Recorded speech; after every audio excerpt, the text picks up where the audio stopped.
The whole world economy is crashing. Not only have the world producers come to a grinding halt, but citizens are in fear. They don't know who or what to believe. They have stuck in their homes at government order.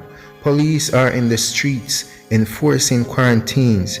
Churches have closed their doors because they face the threat of fines and court action if they don't. Meanwhile, in the background, the leaders of the world are making a plot to bring the whole world under a one world government. Many say this is just a conspiracy theory, but after this video, you will have a different perspective.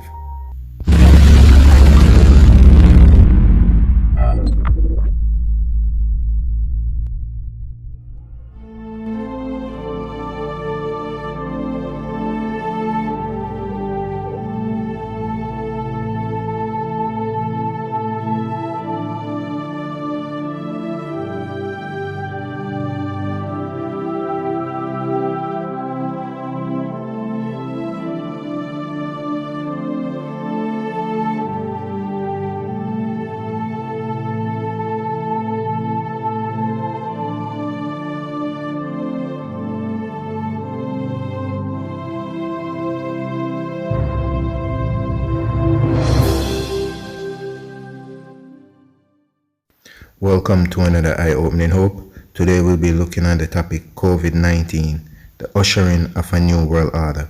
If you are new to the channel, please subscribe, click the notification bell so you won't miss any of my upload as I upload videos every week, and feel free to click the like button, share and comment because your voice makes a difference. Since the 1991 Persian Gulf War, the term New World Order has become a well-known. There has been, however, no explanation as to what the term really means, except that it implied a new spirit of cooperation among the nations of the world in order to further the cause of peace. But what does the Bible say pertaining to governments promising us peace? For when they shall say peace and safety, then sudden destruction cometh upon them, as travail upon a woman with child, and they shall not escape. 1 Thessalonians 5 verse 3. So let none fool you with their scheme, because they have not the power to give you ultimate peace. Only the Lord can give such peace in this time we are living in, as it is written in his words, Peace I leave with you, my peace I give unto you, not as the world giveth give I unto you. Let not your heart be troubled, neither let it be afraid. John 14:27.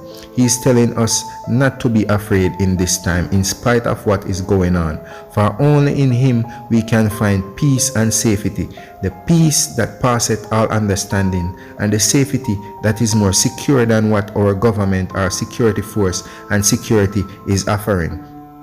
So this one world order, which they say is to give the whole world peace, is a hoax from the pit of hell. Before I go further, let me say this. The links are provided in the description for some of those quotes that I will quote, to see that I am not making this up. First of all, the term New World Order was used over 70 years ago by Adolf Hitler, and I quote, National Socialism will use its own revolution for establishing a new world order. So to bring about a new world order and peace, you have to kill millions of Jews as he and his army has done. That sounds fishy, ain't it?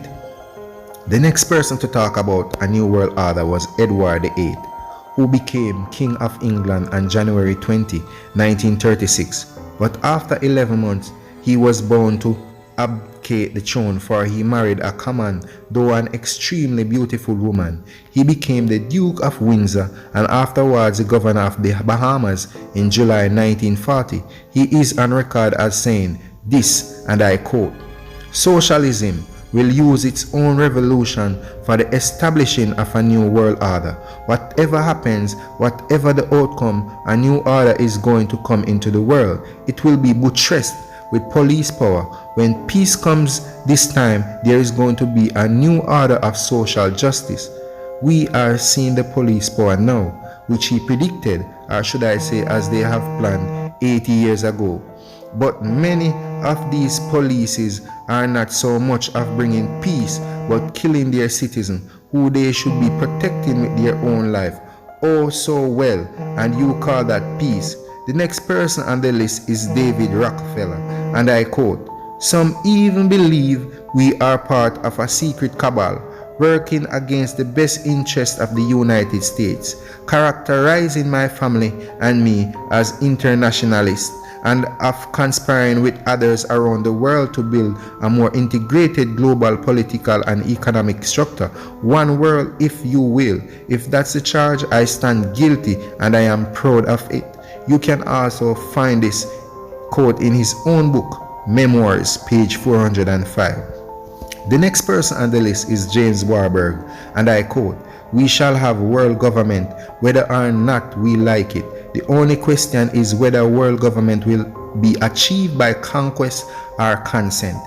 He was a Relations CFR member, and he was speaking to the Senate of Foreign Relations Committee on February 17, 1950. So he is saying, we the government or the people have no choice whether they like it or not. The one world government will be achieved whether it have to be fight for or use any means to let the people consent to it. The next person on the list is Arthur Schlesinger Jr., and I quote, "We are not going to achieve a new world order without paying for it in blood as well in words and money." Was made in Foreign Affairs July-August 1995. So in order to achieve a new world order, innocent people blood have to be shed, and it's not only gonna cost them in words but also money. Our next popular person on the list is George Herbert Walker Bush, and I quote, "The war in Iraq is a rare opportunity to move towards an historic period of cooperation. Out of these troubled times, a new world order can emerge. We all know the outcome of this war and the changes it brings." These are just some out of the many who are behind the one world order. But the man who put the new world order in the limelight and did more than anyone to bring about its acceptance was President George Bush in his speech on February 1990 fundraiser in San Francisco. But after all those quotes, do you still think that the New World Order is a conspiracy theory? Well, if you still believe, then hear from the horse's mouth. Its founders. We have before us the opportunity to forge for ourselves and for future generations a new world order, a world where the rule of law, not the law of the jungle, governs the conduct of nations. When we are successful, and we will be, we have a real chance at this new world order, an order in which a credible United Nations can use its peacekeeping role to fulfill the promise and vision of the UN's founders. You are graduating into. This is what I want to talk about today with you for a few minutes. I believe we, and particularly you, your class, has an incredible window of opportunity to lead in shaping a new world order for the 21st century in a way consistent with American interest and the common interest. Think of the possibilities. For the first time in history, the Western Hemisphere is in a position where it has the possibility of being middle class, democratic, and secure from Canada to Chile. The Great Wall is no longer a wall dividing China from the rest of the world, but it is a reminder of the fact that there are many walls still existing in the world which divide nations and peoples.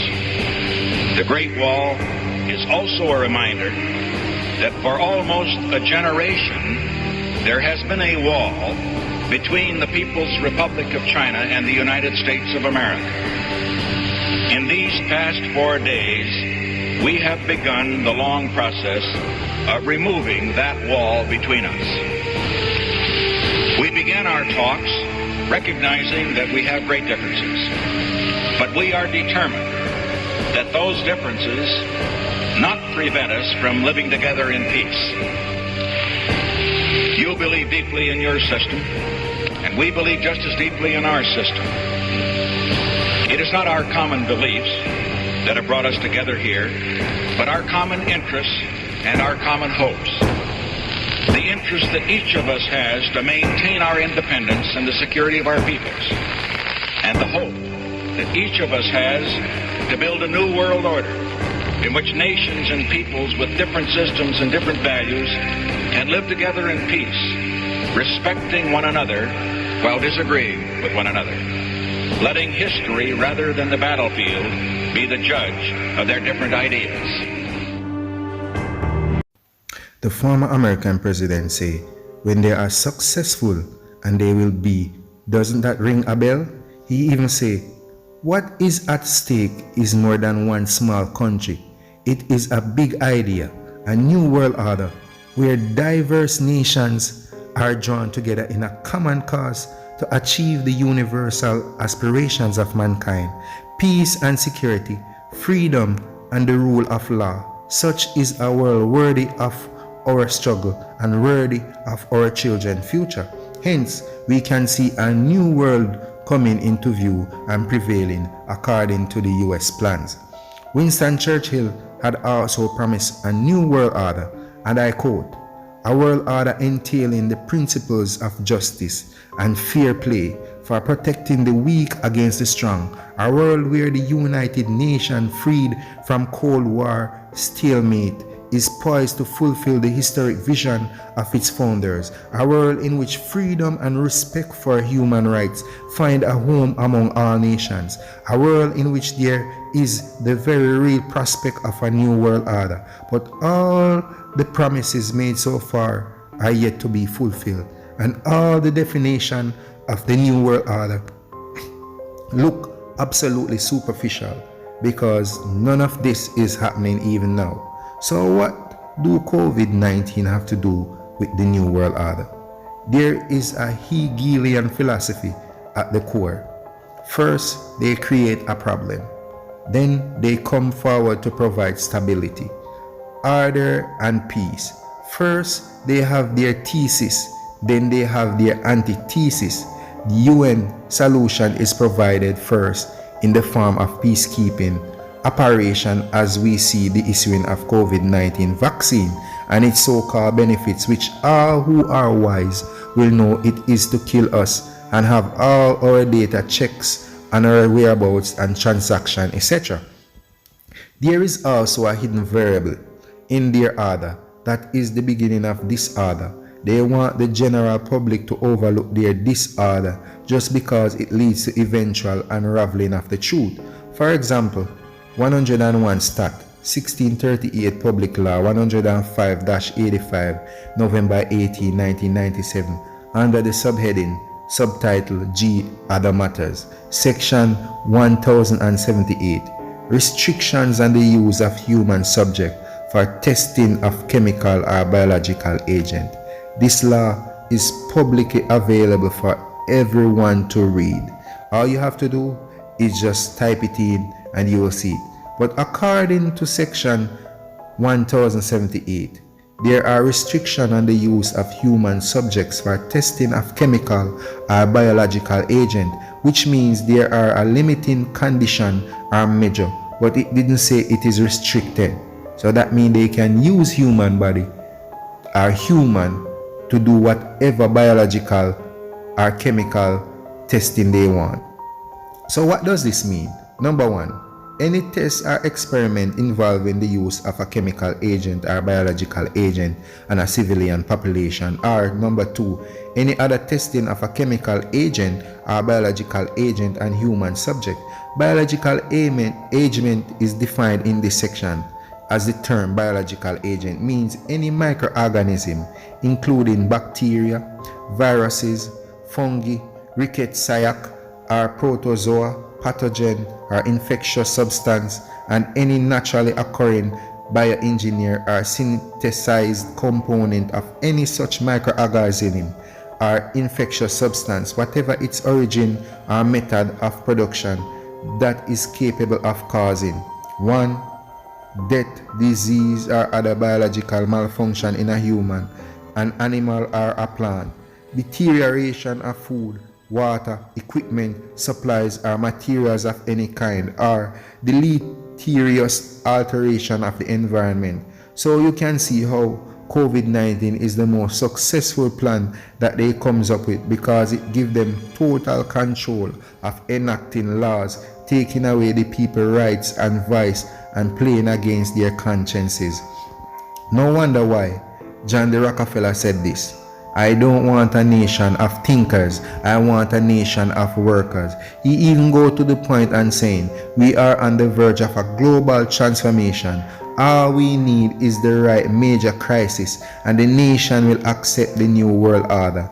And no doubt, as you see with your own eyes in your country and around the world, that COVID-19 is the major crisis they have been waiting for. No wonder why Herman Goring said this.